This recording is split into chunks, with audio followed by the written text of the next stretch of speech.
Assalamualaikum warahmatullahi wabarakatuh. Selamat malam semuanya. Perkenalkan, nama saya Ahmad Eka Prasetya dengan NIM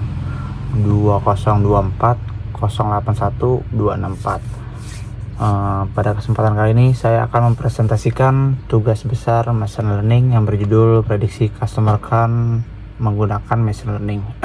Di sini langsung aja kita lihat. Customer count merupakan kondisi ketika pelanggan berhenti menggunakan layanan perusahaan.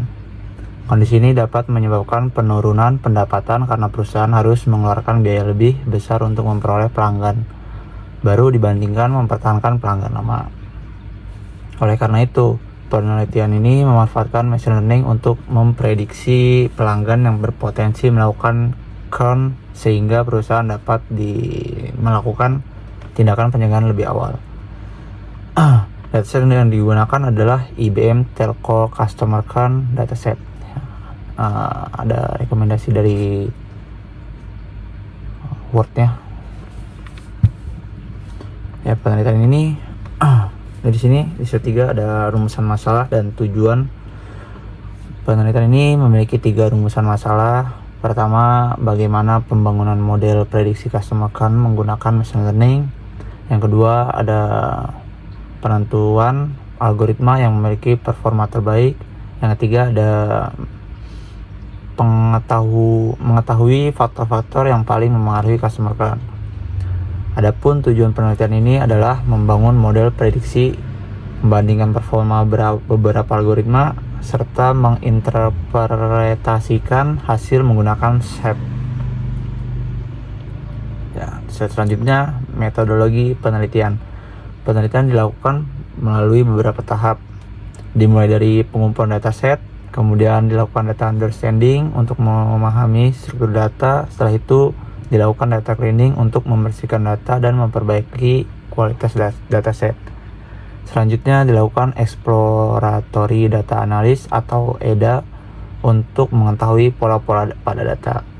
Setelah data siap, dilakukan feature engineering, pembagian data training dan testing, serta pembangunan model machine learning. Terus ada hyperparameter tuning, evaluasi model, dan interpretasi menggunakan SAP.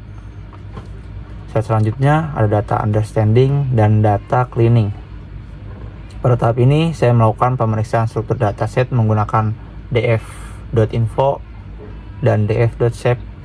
Dataset yang digunakan terdiri dari 7043 data pelanggan. Selanjutnya dilakukan pengecekan missing value, kolom total charge dikonversi menjadi tipe numerik karena sebelumnya masih bertipe objek. Missing value kemudian dihapus dan kolom customer ID juga dihapus karena hanya berfungsi sebagai identitas sehingga tidak digunakan dalam proses prediksi. Slide selanjutnya atau slide ke-6 ada EDA atau Exploratory Data Analysis. Pada visualisasi pertama ditampilkan distribusi customer count. Terlihat bahwa jumlah pelanggan tidak melakukan count lebih banyak dibandingkan pelanggan yang melakukan count.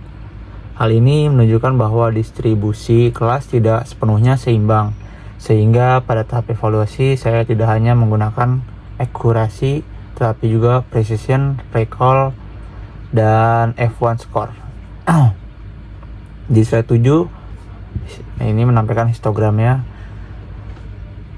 dari fitur numerik seperti tenure, monthly charge, dan total charge. Histogram digunakan untuk melihat distribusi data. Dari visualisasi ini dapat diketahui bagaimana penyebaran masing-masing variabel sehingga membantu memahami karakteristik data sebelum dilakukan proses pembangunan model machine learning.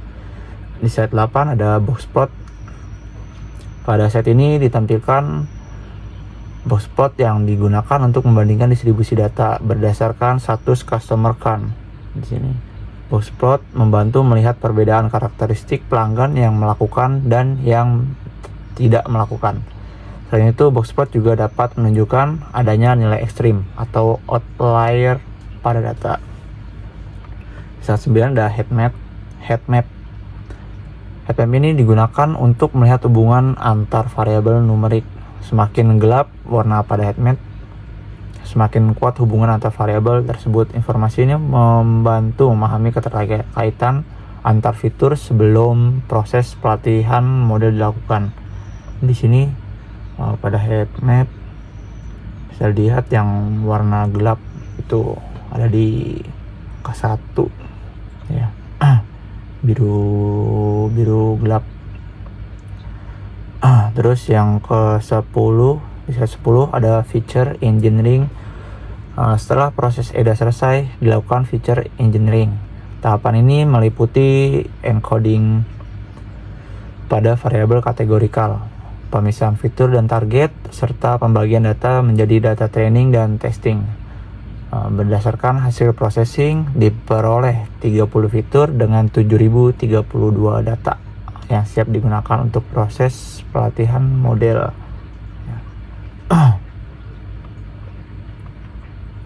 Terus selanjutnya itu ada slide 11, yaitu model machine learning.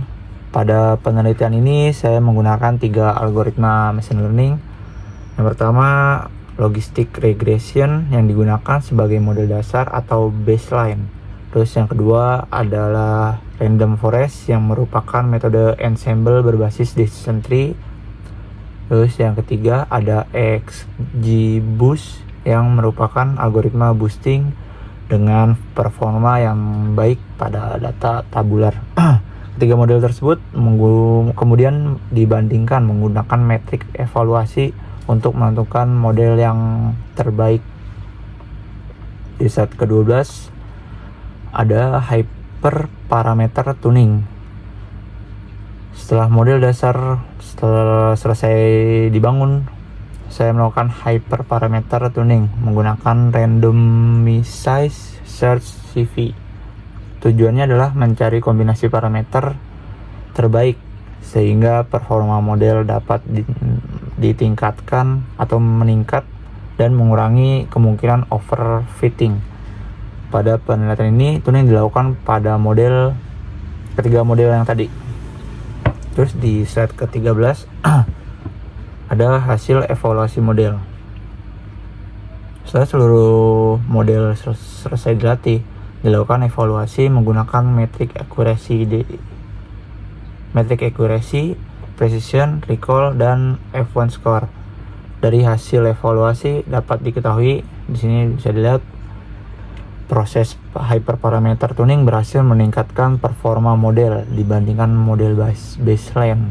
Kalau mengikuti model baseline, di sini evaluasinya ada di logistic regression. Cuman kalau dia nggak yang baseline, di sini yang paling terbaik adalah si random forest ya. Dua itu untuk baseline ada di yang regression, logistik. Kalau yang non baseline atau yang setingkat di atasnya itu ada di random forest. Terus di slide 14 di sini bisa dilihat shape interpretation. Selain mengevaluasi performa model, saya juga menggunakan shape untuk mengetahui fitur-fitur yang paling mengaruhi prediksi customer count. Berdasarkan hasil shape, fitur yang memiliki pengaruh besar antara lain contract, tenure, monthly charge, internet service, dan total charge. Dengan adanya interpretasi ini, perusahaan dapat lebih memahami faktor-faktor yang menyebabkan pelanggan berpotensi melakukan count. Di slide selanjutnya, kesimpulan berdasarkan penelitian ini yang saya lakukan, machine learning berhasil digunakan untuk memprediksi customer count. Seluruh tahapan mulai dari processing, pembangunan model, hingga evaluasi berhasil dilakukan dengan baik.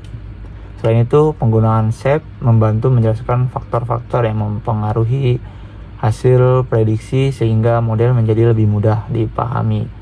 Penelitian ini diharapkan dapat membantu perusahaan dalam menentukan strategi untuk mempertahankan pelanggan. Ya, demikian presentasi yang dapat saya sampaikan. Terima kasih atas perhatiannya. Assalamualaikum warahmatullahi wabarakatuh. Thank you.